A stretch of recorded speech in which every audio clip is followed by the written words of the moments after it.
নমস্কার। শুরু করছি গৃহস্থের সাতকাহন। আজকের গল্প তালফুলুরি। বাহ, সুন্দর গন্ধ বেরিয়েছে তো। মনে হয় মা তালের বড়া করছে। গিয়ে দেখি তো রান্নাঘরে। মা, তুমি তালের বড়া করছো? না সোনা, তালফুলুরি করছি। তুই তো খেতে ভালোবাসিস, তাই। কই, আমাকে দাও আগে। দাঁড়া, একটু ঠান্ডা হোক। এখন গরম আছে, জিভ পুড়ে যাবে। না না, ও কিছু হবে না। তুমি দাও তো এই বাটিতে, আমি আগে খেয়ে দেখি। এই নে, খা। ফু দিয়ে খাবি কিন্তু। আহ, কি গরম! একটু ঠান্ডা হোক, ফুরিয়ে ঠান্ডা করি। এইবার খা, দেখ ঠান্ডা হয়ে গেছে। আমি কিন্তু 100টা খাবো। কি ভালো খেতে হয়েছে। ঠাম্মিকে একটু দিয়ে আসি।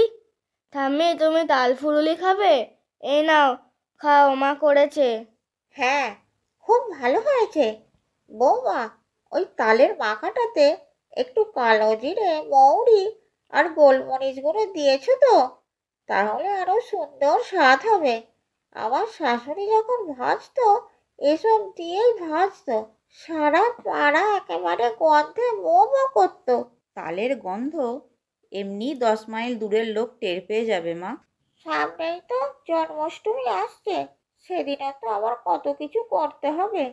এখন ভালো করে করে হাতটা একটু পাকিয়ে নাও বৌমা। গোপালের বার্থডে হবে ঠাম্মি? হ্যাঁ, সেদিন মালপোয়া, নাড়ু, তালের বড়া, তালের লুচি, পায়েস সব করব। গোপাল কেক কাটবে না মা? না না, ওসব কেক টেক নয়। গোপাল পায়েস খাবে। ঠাম্মি, গোপাল এবার জন্মদিনে কেক কাটবে। মা, তুমি আরো বেশি করে তাল ফুরুলি দাও বাটিতে। আমার তো শেষ হয়ে গেল। তোমরা কেকে তাল ফুরুলি খাবে? আমাদের বাড়িতে চলে এসো। আমার মা অনেক তাল ফুরুলি করেছে।